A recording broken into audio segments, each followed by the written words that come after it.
You could visit New York City 1,000 times and never have the same experience. You could live in New York City for 1,000 days and still miss out on entire worlds. That's the beauty of this city.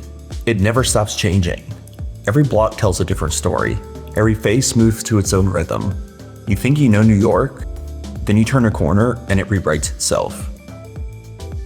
That's why we're being intentional. We've done the Lower East Side.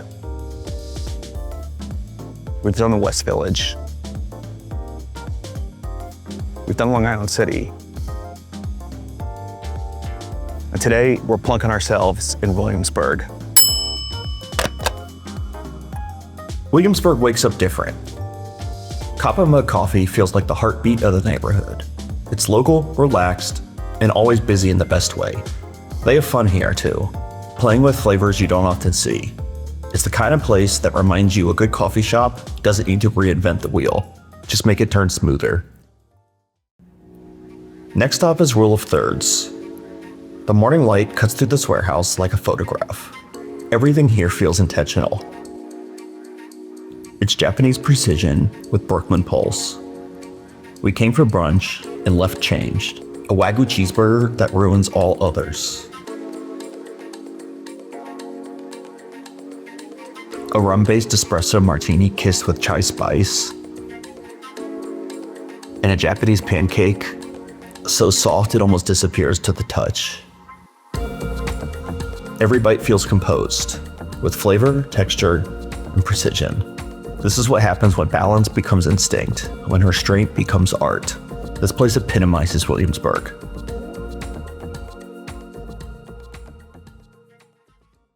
You walk it off at Domino Park, a place where you feel you can reach across the East River and grab the skyline.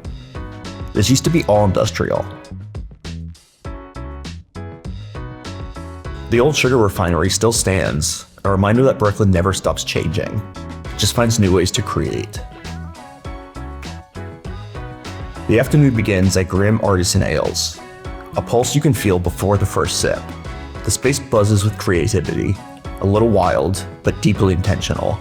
Every beer here feels like a collaboration between chaos and control, science and instinct.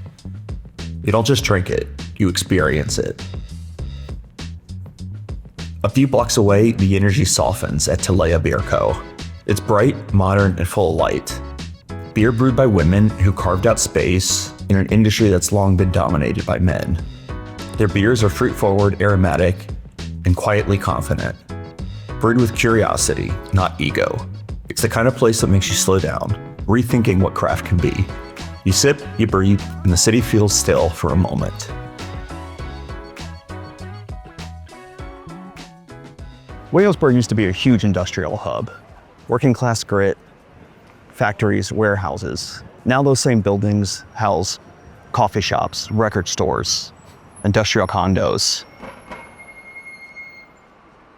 Sure, it's gentrified, but it still has some bones of what it used to be. It's a neighborhood that reinvents itself without ever straying too far from its roots.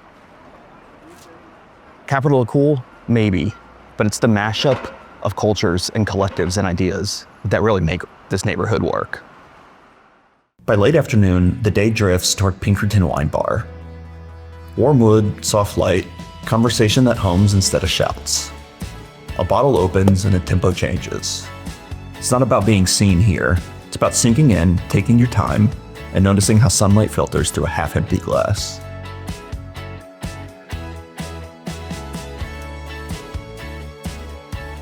This place is pure Brooklyn energy. Loud, confident, a little chaotic in the best way. Cantonese-American cooking that hits bold and fast.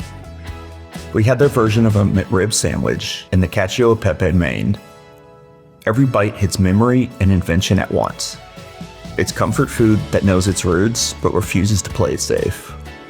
Add a sour cherry Negroni with mezcal on the side, sharp and sweet in all the right ways.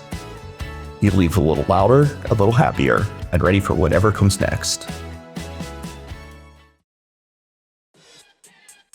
Around the corner, Fresh Kills resets the mood. There's no menu here, and just tell them what you're in the mood for and let them take it from there. Every drink feels personal, every gesture deliberate. Then you drop the gloves at Rocka Rolla. It's chaos, but in the best way. A reminder that not everything has to be crafted to be perfect. Sometimes it just has to be real. Is that Halen? Yeah. By the end of the day, you start to understand Williamsburg isn't just about what's new. It's about what's layered. Old brick besides glass, tradition beside change. Breweries, bars, kitchens, all spin in their own version of what this place means. It's creative, yes. Cool, sure. But underneath it all, it's just people. Working, building, experimenting, trying to make something that lasts. That's the thing about New York. It never stops. But somehow, it still makes room for you. You think you've seen it all, and then one day Williamsburg reminds you,